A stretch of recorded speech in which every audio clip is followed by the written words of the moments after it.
এই চ্যানেলে সম্প্রচারিত সকল খবরই সচেতনতামূলক এবং শিক্ষণীয়, কোনো কিছুই প্রভাবিত নয়।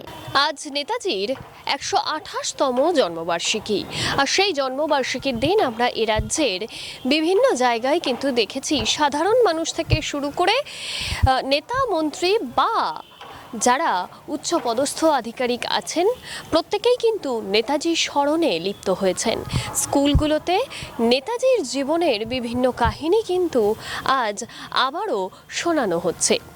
আজ দেখলাম যে শহর কলকাতার একাধিক নেতা নেতৃত্ব যারা আছেন তারা নেতাজির মূর্তিতে মাল্যদান করে আজকের দিনটিকে আরও বিশেষ করে তোলার চেষ্টা করছেন। ঠিক সেরকমই বামেদের বর্ষিয়ান প্রবীণ নেতা সুজন চক্রবর্তী তিনি আজ নেতাজির মূর্তিতে মাল্যদান করে এ রাজ্যের একাধিক রাজনৈতিক বিষয় নিয়ে কথা বলেছেন। সাথে সাথে নেতাজিকে নিয়ে যে রাজনৈতিক তরজা চলে আসছে সেই তরজায়ও তিনি একাধিক কথা বলেছেন। কি বলেছেন শোনাবো আপনাদের। নেতাজির জন্মদিন এবং মৃত্যুদিন দুটোকে উল্লেখ করেছেন। আমি এটাকে বেঠিক বলে মনে করি। এবার ঠিক কাজ করেন। নেতাজির অন্তর্ধান রহস্য আজও রহস্য হয়ে গেল। একজন নেতা যার জন্য তিনটে কমিশন হয়েছে এবং শেষ কমিশন মুখার্জি কমিশন, তার রিপোর্টটাকে সরকার গ্রহণ করেনি।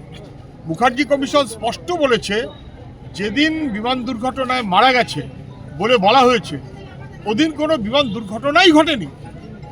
তাইহুকুতে যে বিমান দুর্ঘটনা ঘটেনি সেটা এর আগে একাধিক সংস্থা বলেছে, একাধিক দেশ বলেছে। কিন্তু যা হয়, কংগ্রেস কখনোই কোনোদিনই নেতাজিকে গুরুত্ব দেয়নি, দিতে চায়নি। নেতাজিকে কংগ্রেস থেকে বহিষ্কার করেছিল। নেতাজিকে লেফট কনসলিডেশন তৈরি করে ফরওয়ার্ড ব্লক তৈরি করতে হয়েছিল। তার মানে এটা নয় যে বিজেপি হঠাৎ একটু ভক্ত হয়ে গেল নেতাজির, না, একেবারেই না। মৌলবাদী এবং সাম্প্রদায়িক শক্তির বিরুদ্ধে রুখে দাঁড়িয়েছিলেন নেতাজি। শ্যামাপ্রসাদকে সহ আরএসএস নেতাদের তখন গাদ্দার বলেছিলেন নেতাজি। ফলে বিজেপি তারা তো অবশ্যই গ্রহণ করতে পারবে না, কংগ্রেসও নেতাজিকে গ্রহণ করতে পারেনি। এটা খুব দুর্ভাগ্যের যে আজও পর্যন্ত তার মৃত্যু রহস্য থেকে গেল। তার মৃত্যুদিন বলাটা বেঠিক কাজ হয়েছে বলে আমি মনে করি। দু চা বাগান, সেখানেও গত কয়েক মাস ধরে নারী শ্রমিকরা তারা মজুরি পাচ্ছেন না। আমরা এর আগে দেখেছি চা বাগানে যে বিপদ হচ্ছে তার ফল মানুষের ঘাড়ে কীরকম পড়ছে। এলাকা ছাড়ছে, পরিযায়ী শ্রমিক হচ্ছে, মেয়েরা এমন কাজে যাচ্ছে যেটা খুব অস্বস্তিকর। কেন যেতে হচ্ছে?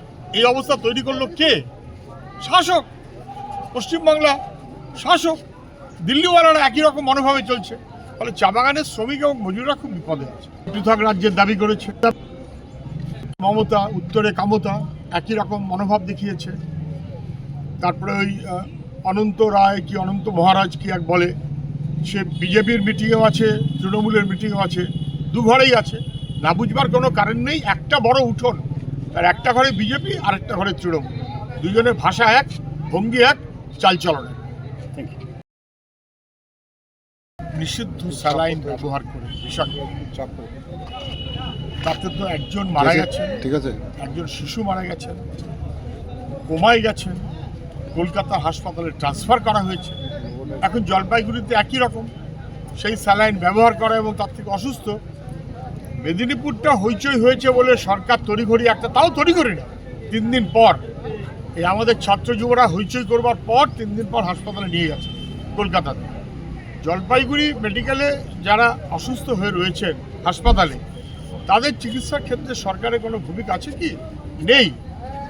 নেই। বাতিল হয়ে যাওয়া কোম্পানি, নিষিদ্ধ স্যালাইন, তাইতে কাটমানি, এটাই তৃণমূলের সরকার। মৌলবাদী সংগঠন কারোর সঙ্গে নাকি জেএমবির যোগ পাওয়া যাচ্ছে। গোয়েন্দারা ঠিকঠাক মতো করে খোঁজ নিক এবং প্রয়োজনীয় অ্যাকশান নিক, রাজ্য হোক অন্য কেউ হোক। মৌলবাদের কোনো জাত হয় না, ধর্ম হয় না, দল হয় না। ফলে মৌলবাদীরা যদি সর্বনাশের পথে চলে তখন সে যাদেরই প্রশ্রয় পাক না কেন তার বিরুদ্ধে রুখে দাঁড়াবে। তিনি কি ফায়দা দেবেন? জন বার্লার বিজেপির হয়ে দাঁড়াবে, নির্মলা সীতারামন এসে বলে গেলেন যে সমস্ত চা বাগান নাকি অধিগ্রহণ করা হয়ে গেছে। জন বার্লারকে জিততে হবে। 5 বছর থাকলেন এমপি, থাকলেন মন্ত্রী, কাজের কাজ কিচ্ছু হলো না। আর মমতা ব্যানার্জি তো রোজ সে ডান কান খুলে দিচ্ছে, ওই খুলে দিচ্ছে, সেই খুলে দিচ্ছে, রোজ তো নতুন নতুন কথা। মমতা ব্যানার্জিও চা বাগানে কিছু করেনি, বিজেপিও চা বাগানে কিছু করবে না।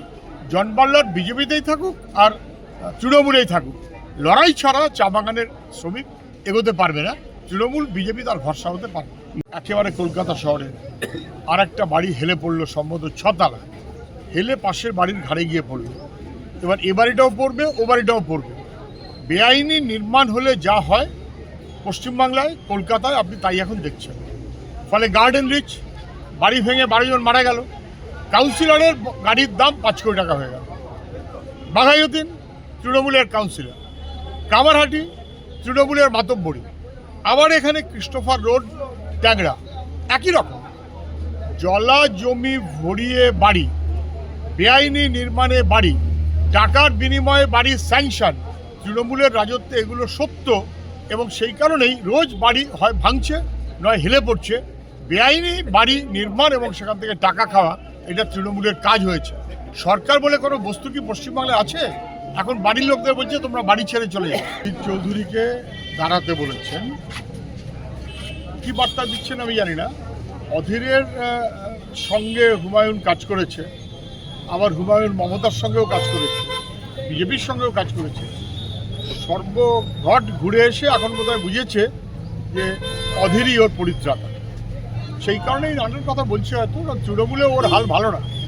একদিন রাম মন্দির বলে, একদিন বাবরি মসজিদ বলে, একদিন গঙ্গায় কেটে ভাসিয়ে দেওয়ার কথা বলে। হাল ভালো না, সেই কারণে কাউকে আঁকড়ে ধরতে চায়। হয়তো অধীরকে সব সমঝেছে। ব্যানার্জি গেছেন উত্তরবঙ্গে, সেখানে গিয়ে আবার মিথ্যে কথা বলেছেন। সত্য কখনো বলতে পারেন না। ওর উচিত হাঁটু গেড়ে মানুষের কাছে ক্ষমা চাওয়া।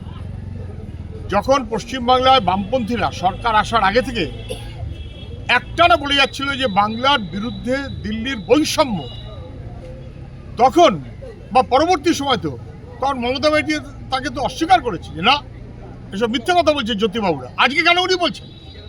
উত্তরবঙ্গে এতদিন ধরে বলছিল দারুণ উন্নয়ন করে দেবে, ওই করবে সেই করবে, এখন কাজে কাজ কিছু করতে পারছে না বলে এখন উত্তরবঙ্গের বৈষম্য তার দায় ফেলছে দিল্লির ঘাড়ে। আমি তো মনেই করি দিল্লির দায় আছে, দিল্লির দায় আছে। আমরা এই প্রস্তাব দিয়েছিলাম নর্থ ইস্টের স্টেটগুলোর জন্য যে অ্যাডিশনাল ফেসিলিটিস দেওয়া হয় ইন্ডাস্ট্রি, উত্তরবঙ্গের জেলাগুলোর জন্য সেই ফেসিলিটিস দেওয়া হোক।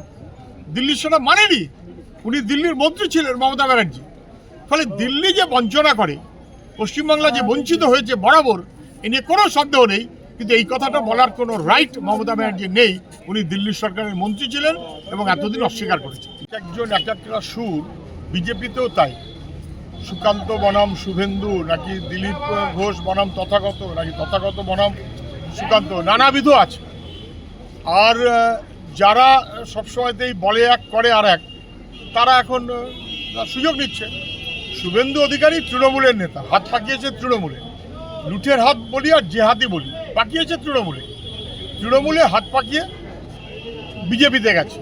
তৃণমূলের ছক না আরএসএসের ছক না বিজেপির ছক, আর তিনটে ছক আসলে একই। এখন কুণাল ঘোষ বার্তা দিচ্ছে যে শুভেন্দু খুব ভালো নেতা। আমি শুধু মনে করিয়ে দিই, শুভেন্দু এবং মমতা দুজনে মিলে বলেছিল পশ্চিমবাংলায় লাল ঝান্ডা যেন কোথাও না ওড়ে। মমতার কথাও চলবে না, শুভেন্দুর কথাও চলবে না। কুণালের কথার কোনো মূল্য আছে নাকি?